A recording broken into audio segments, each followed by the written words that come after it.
একটা বেশ অদ্ভুত প্রশ্ন ইদানিং পশ্চিমবঙ্গের রাজনীতিতে ঘুরপাক খাচ্ছে।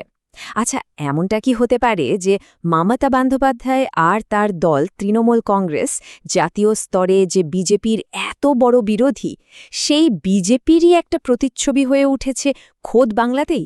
চলুন আজ এই বিষয়টা একটু তলিয়ে দেখা যাক। মানে গল্পটা শুরুই হয় এই একটা প্রশ্ন দিয়ে যে নেত্রী একসময় একটা অপ্রতিরোধ্য শক্তিকে হারিয়ে দিয়েছিলেন, তিনি কি আজ সেই রকমই এক অপ্রতিরোধ্য শক্তিতে পরিণত হয়েছেন? বর্তমান পরিস্থিতিটা ঠিকঠাক বুঝতে গেলে আমাদের প্রথমে এই দুই রাজনৈতিক শক্তির মধ্যেকার কিছু অদ্ভুত মিল খুঁজে বের করতে হবে। দেখুন, রাজনৈতিক পর্যবেক্ষকরা কিন্তু বেশ কিছু অদ্ভুত মিল খুঁজে পান। যেমন ধরুন, দুজনেই দীর্ঘদিন ধরে ক্ষমতায় আছেন, একজন কেন্দ্রে আরেকজন রাজ্যে। দুজনের রাজনীতি একজন ব্যক্তিকে কেন্দ্র করে চলে। আবার দুজনের বিরুদ্ধেই অভিযোগ ওঠে যে তারা বিরোধীদের কণ্ঠরোধ করেন। আর একটা জিনিস তো পরিষ্কার, দুজনের কেউই তাদের নিজ নিজ দলের জন্য অপরিহার্য। আচ্ছা, মমতা বন্দ্যোপাধ্যায়ের উত্থানের আগে বাংলার ছবিটা ঠিক কেমন ছিল? তখন বাংলা শাসন করত এক অতিকায় রাজনৈতিক শক্তি। ৩৪টা বছর, ভাবা যায়? সিপিআইএমের নেতৃত্বে বামফ্রন্ট একটানা ৩৪ বছর শাসন করেছিল বাংলাকে। ১৯৭৭-এ ক্ষমতায় আসার পর, বিশেষ করে ৮০-র দশকে তাদের প্রভাব এতটাই বেড়ে যায় যে পার্টিই ছিল শেষ কথা। কিন্তু ৯০ দশক থেকে ছবিটা বদলাতে শুরু করে। শিল্পে মন্দা আসে আর ধীরে ধীরে সেই শক্তিশালী দুর্গের ভিত নড়ে যায়। শেষ পর্যন্ত ২০১১ সালে সেই শাসনের অবসান ঘটে। মানে অবস্থাটা এমন ছিল যে সাধারণ মানুষের জীবনের প্রত্যেকটা ক্ষেত্রে পার্টি জড়িয়ে গিয়েছিল। বাচ্চার স্কুলে ভর্তি থেকে শুরু করে একটা দোকান খোলা পর্যন্ত সব কিছুতেই লাগত পার্টির অনুমতি। আর এই বিশাল শক্তির বিরুদ্ধেই উঠে এলেন একজন লড়াকু নেত্রী, এক তরুণ, নাটকীয় এবং অক্লান্ত রাস্তার যোদ্ধা। তার রাজনৈতিক জীবনটা শুরু থেকেই ছিল একেবারে নাটকীয়। সেই ১৯৮৪ সালে হেভিওয়েট নেতা সোমনাথ চট্টোপাধ্যায়কে হারানো থেকে শুরু করে ১৯৯০ সালে ভয়ঙ্কর হামলার শিকার হওয়া বা মুখ্যমন্ত্রীর অফিসের সামনে ধর্ণা দিয়ে গ্রেফতার হওয়া, পুরোটাই ছিল একটা সরাসরি সংঘাতের রাজনীতি। আর এই পথেই তিনি কংগ্রেস ছেড়ে নিজের দল তৈরি করেন।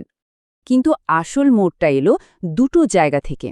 দুটো জমি অধিগ্রহণকে কেন্দ্র করে আন্দোলন, যা বাংলার রাজনীতির অভিমুখটাই পুরোপুরি ঘুরিয়ে দিল, সিঙ্গুর আর নন্দীগ্রাম। সিঙ্গুরের ঘটনাটা অনেকেরই মনে আছে। সেখানে টাটা মোটরসের কারখানার জন্য প্রায় ১৩,০০০ কৃষকের জমি অধিগ্রহণ করা হয়েছিল। আর এর জবাবেই মমতা বন্দ্যোপাধ্যায় শুরু করলেন তার সেই বিখ্যাত ২৫ দিনের অনশন। তার একটাই স্লোগান ছিল, চলবে না। শেষ পর্যন্ত টাটাদের বাংলা ছেড়ে চলে যেতে হয়। এটা ছিল রাজ্য সরকার আর একটা বড় কর্পোরেশনের বিরুদ্ধে এনর্মাস একটা জয়। কিন্তু সিঙ্গুরের থেকেও বড় ধাক্কাটা এলো নন্দীগ্রাম থেকে। সেখানে কেমিক্যাল হাবের জন্য জমি অধিগ্রহণের বিরুদ্ধে কৃষকরা রুখে দাঁড়ান। পরিস্থিতি চরমে ওঠে ২০০৭ সালের ১৪ই মার্চ। পুলিশের গুলিতে ১৪ জন আন্দোলনকারীর মৃত্যু হয়। এই একটা ঘটনায় দেশ জুড়ে আলোড়ন ফেলে দেয় আর বাম সরকারের পতনের পথটা কার্যত তৈরি করে ফেলে। আর এই সিঙ্গুর আর নন্দীগ্রামের ঢেউয়ে সবার হয়েই এলো সেই বিখ্যাত পরিবর্তন। ২০১১ সালের নির্বাচনে মমতা ব্যানার্জির জোট ২৯৪টা আসনের মধ্যে ২২৭টা আসন জিতে ক্ষমতায় এলো। বাংলায় শেষ হল ৩৪ বছরের বাম শাসনের। কিন্তু ক্ষমতায় আসার পর কি হলো? ছবিটা কিন্তু বেশ জটিল হয়ে উঠল। একদিকে যেমন জনমোহিনী নীতি, তেমনি আবার অন্যদিকে ভিন্ন মতের প্রতি অসহিষ্ণুতা। একদিকে তিনি আনলেন একের পর এক জনকল্যাণমূলক প্রকল্প, কন্যাশ্রী, ২ টাকা কিলো চাল, লক্ষ্মীর ভাণ্ডার। এই প্রকল্পগুলো বিশেষ করে মহিলা আর গরিব মানুষের মধ্যে তাকে একটা বিশাল সমর্থনের ভিত তৈরি করে দিল। কিন্তু ছবির আরেকটা দিকও ছিল। সরকারের বিরুদ্ধে দ্রুতই সেই একই অসহিষ্ণুতার অভিযোগ উঠতে শুরু করল, যার বিরুদ্ধে তিনি নিজে একসময় লড়াই করেছিলেন। সামান্য কার্টুন শেয়ার করার জন্য অধ্যাপককে গ্রেফতার করা থেকে শুরু করে প্রশ্ন করায় কৃষককে মাওবাদী তকমা দেওয়া বা সারদা নাড়াদের মতো বড় দুর্নীতির অভিযোগ, সমালোচনার তালিকাটাও লম্বা হতে থাকল। এর ফলে একটা অদ্ভুত পরিস্থিতি তৈরি হলো। অনেকেই বলতে শুরু করলেন যে রাজ্যে খোলাখুলিভাবে রাজনৈতিক আলোচনা করতেও যেন একটা ভয় কাজ করে। দেশের অন্যান্য জায়গার থেকে এই পরিবেশটা ছিল অনেকটাই আলাদা। আর এখানেই গল্পটা একটা বৃত্তের মতো ঘুরে আসে।